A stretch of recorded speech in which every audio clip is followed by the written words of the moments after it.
பார்க்கணும், இதெல்லாம் செஞ்சுக்கிட்டே இருக்கணும். அப்படி இருந்தால் தான் இன்னைக்கு உலகம் எதை நோக்கி போகுது, அதில் நீங்கள் எங்கே நிற்கிறீங்கன்னு தெரியும். ஒருவேளை இதெல்லாம் யாருங்க படிக்கிறது, யாருங்க பார்க்கறது அப்படின்னு பார்க்காம விட்டுட்டீங்கன்னா நீங்கள் ஒரு 20 வருஷத்துக்கு பின்னாடியே இருப்பீங்க. உங்களுக்கு எதை பற்றி ஏதாவது சொன்னா, அப்படியாப்பா இப்படிலாம் இருக்குதா, அடாடே நமக்கு தெரியலையே அப்படின்னாரு. நீ இன்னும் பின்னாடியே இருந்தா எப்படியா தெரியும் அப்படிம்பாரு இல்லையா? நீங்கள் இப்படி அந்த செய்திகள் ஒன்றையும் புதிதாக அறிகிறோம். இப்போ நாமளே இருக்கிறோம்ங்க, ஒரு குறிப்பிட்ட காலத்தில் செல்ஃபோன்னா யாருக்குமே தெரியாது. அப்புறம் ஒரு காலத்துக்கு அறிமுகப்படுத்தப்படுது. இன்னைக்கு போன் இல்லாத ஆள் இல்லை. அப்டேட் ஆயிட்டோமா இல்லையா? நிறைய அப்டேட் ஆயிடும். பட்டன் ஃபோன்ல இருந்து ஆண்ட்ராய்டு ஃபோன்ல இருந்து ஆப்பிள் ஃபோன் வரைக்கும் வந்தாச்சு. அதுல என்னது, அது பப்ப வேற, அது வேற கேட்குது, அப்டேட் வேற கேட்குது. அது சிஸ்டம் கொடுத்தோம்னா அது அப்டேட் பண்ணி கொடுக்குது, புதுசா வருது. அடே இது புதுசா இருக்குதே, இது புதுசா இருக்குன்னு. அப்ப நாம என்ன பண்ணிட்டு இருக்கிறோம், நாள்தோறும் புதிதாக அறிந்து கொண்டு இருக்கிறோம். சரி, திருவருள்னு ஒண்ணு சொல்றோமே, சிவம், அந்த திருவருள் அப்படி அடே போன்லாம் வந்துருச்சியா, அடே பாரு தொலைக்காட்சி அப்படின்னு புதுசா அறிவார் அவரு இல்ல.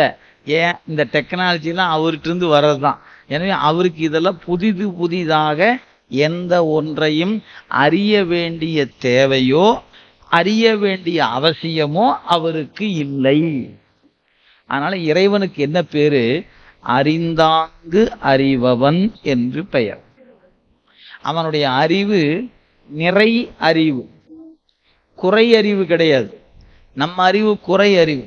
நமக்கு புதுசா படிச்சுக்கிட்டே இருந்தா தான் நமக்கு ஃபுல் ஆகும். அவருக்கு அப்படி இல்லை. அவர் எதையுமே படிக்க வேண்டியதில்லை, எதையுமே பார்க்க வேண்டியதில்லை, எதுவுமே செய்ய வேண்டியது. அவருடைய அறிவு நிறை அறிவாக இருப்பது. அதனால அவன் அறிவு அறிந்தாங்கு அறிதல். அதைத்தான் இங்க சொல்றாரு. திருவருள் எல்லாவற்றையும் அறிந்தாங்கு அறியுமே அல்லாமல் புதிதாக எதனையும் அறியாது. இப்ப நாம் இருக்கிறோம், இந்த சைவ பாட வகுப்புல சேர்ந்தோம். என்னங்க தெரிஞ்சிருக்கிறீங்க? உண்மை விளக்குன்னு ஒரு நூல் சொன்னாங்க, கொஞ்சம் தெரிஞ்சிருக்கிறேன். அப்புறம் போற்றி பகரிடன்னு ஒரு நூல் சொன்னாங்க, கொஞ்சம் தெரிஞ்சிருந்தேன். நெஞ்சு விடு தூதுன்னு ஒன்று சொன்னாங்க, அது கொஞ்சம் தெரிஞ்சிருக்கிறேன்.